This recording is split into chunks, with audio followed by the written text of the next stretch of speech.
Sir संत रामपाल जी महाराज जो आपके पूज्य गुरुदेव हैं उनसे नाम उपदेश लेने के बाद आपको क्या लाभ मिला? सबसे पहले नाम उपदेश लेने के बाद मैंने जो मेरा मनुष्य जन्म था वो सुधरा। मैंने मांस खाना छोड़ दिया। मैं उस मुसलमान समाज के प्रति जो एक सद्भावना थी, जो एक मैं खोज रहा था अल्लाह ताला को, जो मैं एक देखना चाहता कि अल्लाह ताला कौन था, उसके बारे में मुझे पता लगा।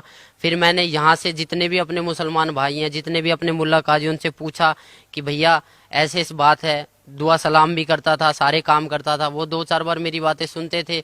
एक मैं मौलवी साहब से पूछने गया, वहाँ 4-5 उनके शिष्य बैठे थे। मैंने बोला जी अस्सलाम वालेकुम, उन्होंने कहा वालेकुम अस्सलाम। तो ऐसे ही माइंड में पर्सन घूम गया। मैंने कि जी इसका मतलब क्या होता है कि हम जो दुआ सलाम करते हैं अस्सलाम वालेकुम और वालेकुम सलाम। तो उन्होंने, हालांकि उन्होंने जवाब अपने तरीके से सही दिया, बट मुझे उसमें से कोई संतुष्टि नहीं हुई।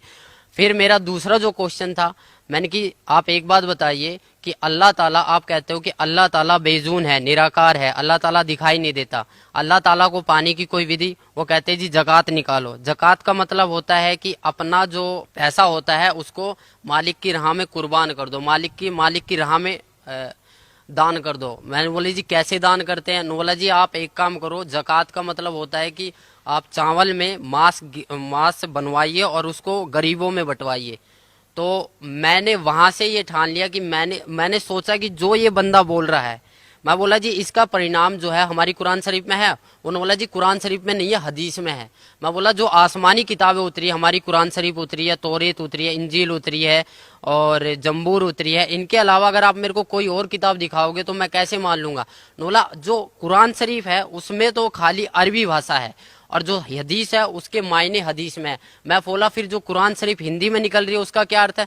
बोला वो किसी ने गलत चला दिया, उसमें कुछ मायनों का अर्थ कुछ गलत होता है। तो इसी प्रकार मुझे भटकाया गया, मैं बहुतों से मिला। इसके बाद जो भी मुझे संतुष्टि हुई सदगुरु रामपाल जी महाराज के चरणों में आने से हुई है। और इसके अलावा किसी भी मुसलमान पंथ या किसी भी मुसलमान प्रवक्ता के पास ऐसा कोई भी मार्ग नहीं है। मैं खुद एक मुसलमान होके आप सभी भाई बहनों को ये बताना चाहता हूँ कि जितना भी मैंने नमाज पढ़े, मुझे पता है नमाज में क्या पढ़े, नियत बांधते हैं उस अल्लाह ताला के बारे में, फिर बोलते हैं सना सुभानक अल्लाहुम्मा व बिहम्दिका व तबारक अस्मुका। इसकी हिंदी निकाल के देखो, आप इसकी हिंदी निकाल के देखो, उसमें आपको कहीं भी नजर नहीं आएगा कि आप किसी परमात्मा की प्रार्थना कर रहे हो, क्योंकि ये प्रार्थना है ही नहीं, आप तो आदेश दे रहे हो। मैंने एक हिंदी निकाल के देखा, अल्हम्दुलिल्लाहि रब्बिल आलमीन अर्रहमानि रहीम मालिक यौमिद्दीन इय्याका नअबुदु व इय्याका नस्तईन इहदिनस सिरातल मुस्तकीम सिरातल लजीना अनअमता अलैहिम गैरुल मगदूबी अलैहिम वनद्वालिन आमीन। ये प्रार्थना हम शुरू में पढ़ते थे, बट इसका कोई मतलब ही नहीं निकला। क्यों नहीं निकला? क्योंकि इसमें कोई प्रार्थना की चीज है ही नहीं।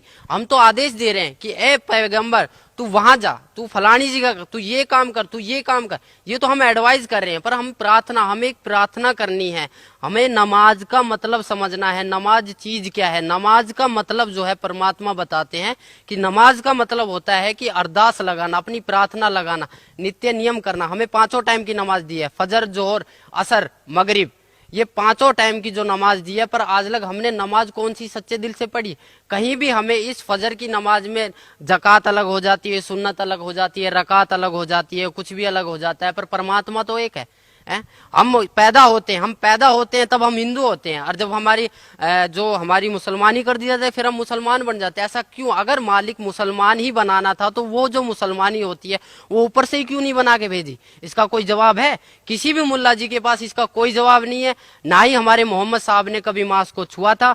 मोहम्मद साहब के 1,80,000 शिष्य हो गए थे, ना ही उन्होंने कभी मांस को छुआ और ना ही उन्होंने कभी बोला कि तुम मांस को खाओ। कभी भी किसी ने बोला नहीं है। मेरी सभी मुसलमान भाइयों, पूरे हिंदुस्तान, पूरे वर्ल्ड के मुसलमान भाइयों से प्रार्थना है कि मांस खाना, ये समझ लो हम अपने बेटे की कुर्बानी दे रहे हैं, हम अपने बेटे के मांस को खा रहे। एक मांस दूसरे मांस को खा रहा है, इससे बड़ा राक्षस और होगा कौन?